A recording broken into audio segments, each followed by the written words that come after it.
Despite the GMA Network Entertainment.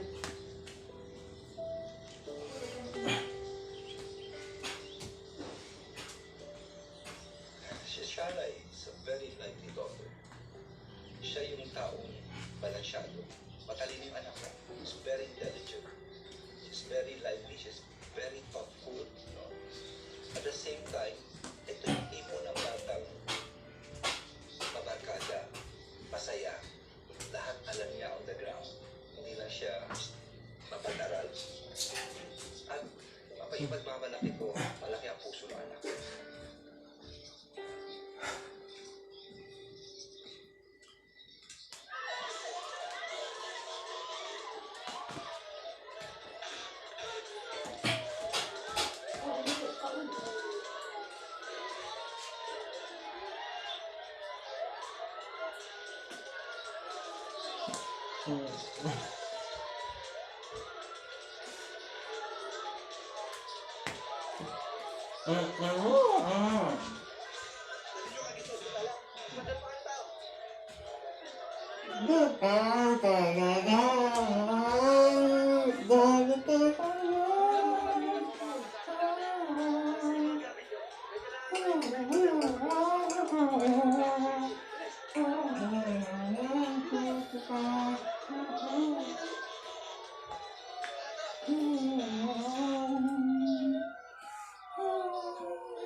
Tutulungan natin ito, ha?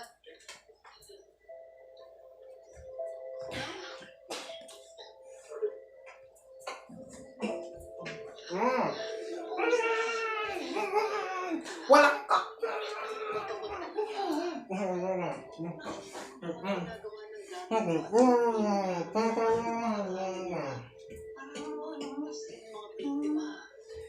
Bawat kasama ng ito ng mga pagkukumpa.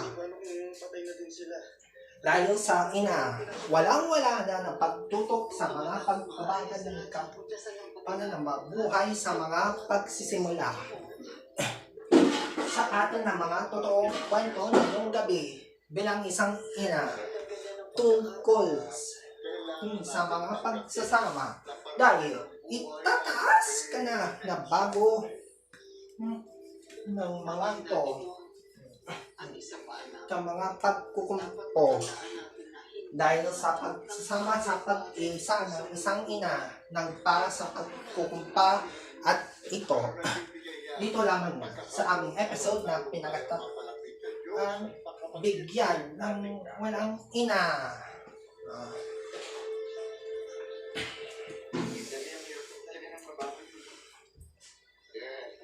Hoy, anong GMA?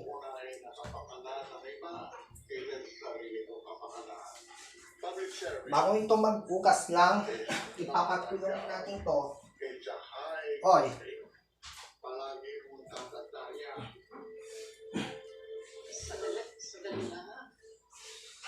Nung bata pa lang ako, pinalaki kami magkakapatid, aming mga magulang, sa kalagaran ng pagmamalasakit sa kapwa at pagmamahal sa kapwa. Nagsilbing gabay ng mga prinsipyo punto hanggang sa aking paglaki. Lalo na, matuto ako magmahal mula na makilala ko si Menchi. Nung una ko siyang nakita, tumigil ang tuko ang mga sandali niya. Sinigado ako na siya na ang babae gusto kong makasama habang buhay. Menchi.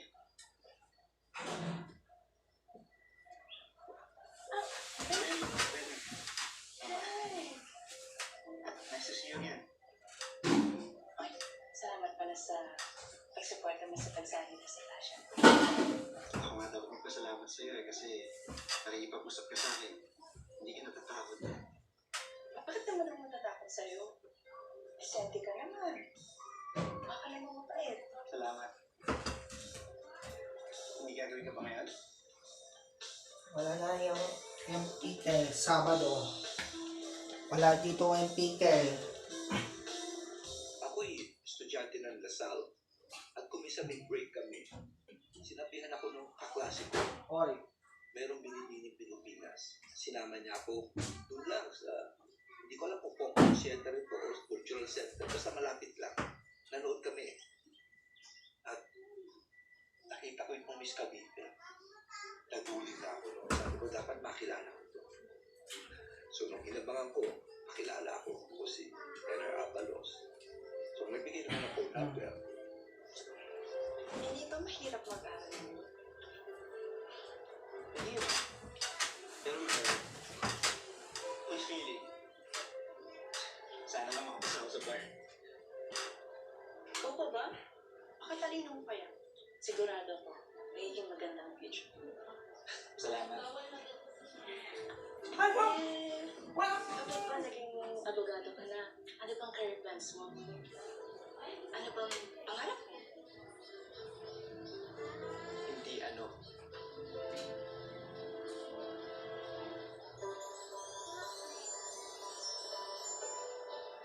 Sino?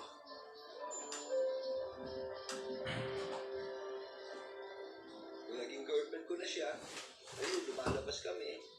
Bibilangin ko, wala na akong pera. Sabi ko, saan mo gusto kumain? Gusto mo ba ng fine dining tayo? Oo, gusto niya fine dining. Okay, sige. Bibili lang akong tissue paper. Bibili ako ng soft drinks.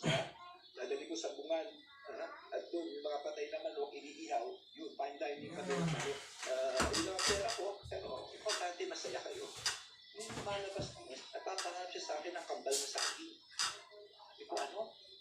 Ang hirap yata maghanap ng kambal na saging. So, nakailang punta na ako noon kung saan pa kami nagpupunta ro dito sa Maynila sa San Andres Market. Kambal na saging. So, naisip ko, diba muna, estudyante pa ako noon eh. Kuntis ka ba? Sabi na, hindi. Ano ako, may red, may spotting. Ganun ba? Maya-maya parang, gumana kaya tayo dyan. So, kinabahan na ako. Sabi ko, Benji, pwede ba magpa-test ka? Sabi ko, positive. Buntis niya. Teka, anong ibig sabihin nito? Single yung fetus, pero dalawa yung ulo? Then, dalawang fetus yan. Ang mga anak natin. Talaga? Kambal? Kambal na babae. Oo nga.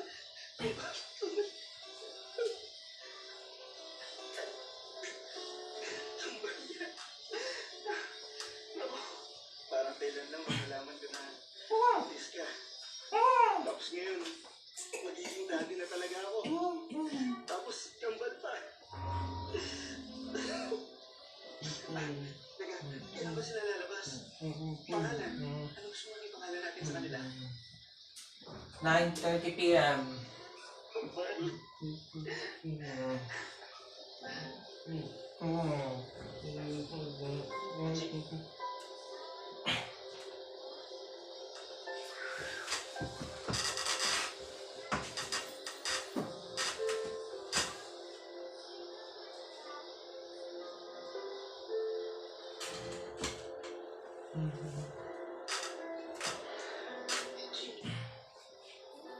Mga tao, papanagutan ko kayo ng mga anak natin.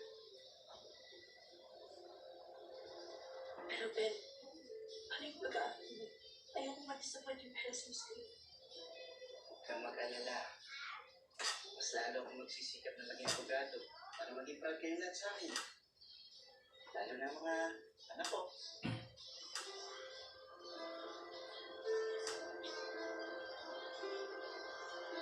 Ano ba talaga tayo pumunta? Lahat naman siguro hindi magiging handa na mag-isang magulaw. Kailangan lang natin natin ang pagsubok. Ang pagmamahal mo nagturo sa akin na maging matapang. Mahal na mahal kita. And in love, there's no fear. Kakayanin natin to. Dampag na walang totoo ng